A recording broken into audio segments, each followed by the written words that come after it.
राजस्थान में महत्वपूर्ण स्थलों को बम से उड़ाए जाने की धमकी दिए जाने का सिलसिला थमने का नाम नहीं दे रहा है। आज सुबह कोटा कलेक्ट्रेट को बम से उड़ाए जाने की धमकी दी गई और उसके बाद दोपहर के वक्त जयपुर में हाईकोर्ट परिसर को बम से उड़ाए जाने की धमकी का ईमेल आया है। बम की धमकी का ईमेल आने के बाद हाईकोर्ट में हड़कंप मच गया। यहां पर बड़ी संख्या में सुरक्षाकर्मी बुला लिए गए हैं। इस दौरान यहां पर सुरक्षा के बेहद कड़े इंतजाम कराए गए हैं। जो मुख्य परिसर है उसे खाली करा दिया गया है। इस वक्त हम हाईकोर्ट परिसर में ही मौजूद हैं, जहां आप देख सकते हैं कि जो अधिवक्ता हैं वो अदालतों से बाहर आ गए हैं। अदालतों का कामकाज रुका हुआ है। अदालतों में मुकदमों की सुनवाई नहीं होने पा रही है। इसके साथ साथ अगर बात की जाए तो जो सुरक्षा एजेंसियां हैं बम डिस्पोजल स्क्वाड के साथ और डॉग स्क्वाड के साथ यहां पर आ गई हैं। सिविल डिफेंस की टीम आ चुकी है, फायर ब्रिगेड की टीम आ चुकी है और जो अधिवक्ता हैं जिन्हें इस वक्त कोर्ट रूम में मौजूद होना चाहिए था वो यहाँ पर आपको इस तरीके से लॉबी में खड़े हुए दिखाई दे रहे हैं। तो पूरा जो परिसर है हाई कोर्ट का वो छावनी में तब्दील है। 5 दिनों के अंदर ये दूसरी बार ऐसा मौका आया है जब परिसर को बम से उड़ाए जाने की धमकी दी गई है। इससे लेकर अधिवक्ताओं में काफी नाराजगी है। वो ये चाहते हैं कि जो बम की धमकी देने वाले लोग हैं उनके खिलाफ कड़ी कार्रवाई की जाए। हमारे साथ कई अधिवक्ता हैं, हम उनसे बात करते हैं। बताइए, ये 5 दिन में दूसरी बार धमकी मिली है?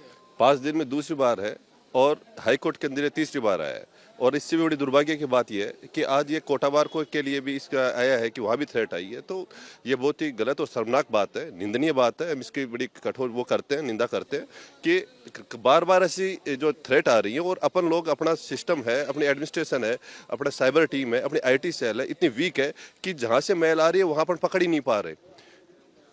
हो सकता है जिसने भेजी है उसके लिए सामान्य बात हो, लेकिन जिससे इसको नुकसान हो सकता है, थ्रेट आई है और उसके बाद यहाँ पे कोई अप्रिय घटना होती है तो उसके जो परिणाम है उसके किसी प्रकार से कोई क्षतिपूर्ति नहीं है। और राजस्थान हाई कोर्ट है, अपेक्स कोर्ट है राजस्थान का, इससे बड़ा और आप लोग ये कहाँ धमकी देंगे? तो ये तो बड़ी शर्मनाक और निंदनीय बात है। इनको इस पे कार्रवाई करनी चाहिए। बिल्कुल कहा जा सकता है कि जो अधिवक्ता हैं खासे नाराज हैं और वो चाहते हैं कि इस मामले में सख्त कार्रवाई की जाए। ये बताइए कि अदालतों का कामकाज भी प्रभावित हो रहा है। 5 दिन पहले जब धमकी आई तब भी कई घंटे तक काम ठप रहा, आज भी काम प्रभावित। इनसे पूछिए, ये देंगे वेट। जी बताइए। देखिए, राजस्थान उच्च न्यायालय में 1 महीने में तीसरी बार और पिछले 3 दिन में दूसरी बार। ये आम वकील के लिए तो अब ये हो गया है कि कोर्ट आओ, मुकदमे यहाँ पे मुकदमे लगवाओ, मुवक्किलों को बुलाओ। हजारों किलोमीटर दूर से चल के यहाँ पे न्याय की उम्मीद में मुवक्किल आते हैं, उनके केस लगते हैं। केसों के नंबर आना वैसे ही हाईकोर्ट के लिए गंभीर समस्या बना हुआ है।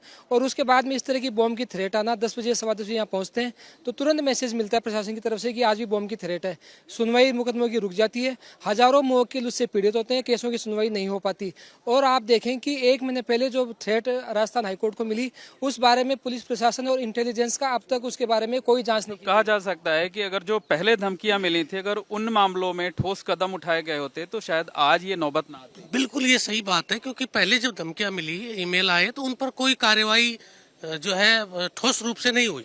अगर वो हो गई होती और डिटेक्ट हो गया होता जिसने भी मेल भेजी थी तो आज ये परिणाम नहीं आता और इतने लोग परेशान नहीं होते।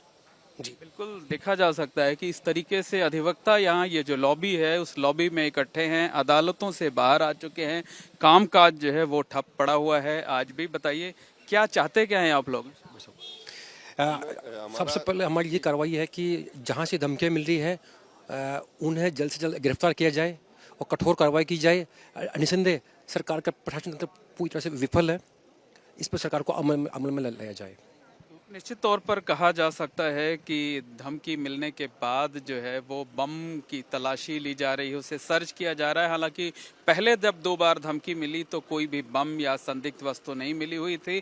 माना यह जा रहा है कि ये आज भी अफवाह साबित हो सकती है, लेकिन अभी भी तलाशी का काम पूरा नहीं हो सका है। अभी भी सर्च ऑपरेशन चल रहा है। अदालत परिसर को खाली कराया जा चुका है। जो अधिवक्ता हैं, जो वादकारी हैं, वो बाहर लॉबी में मौजूद हैं। पूरा कैंपस छावनी में तब्दील है।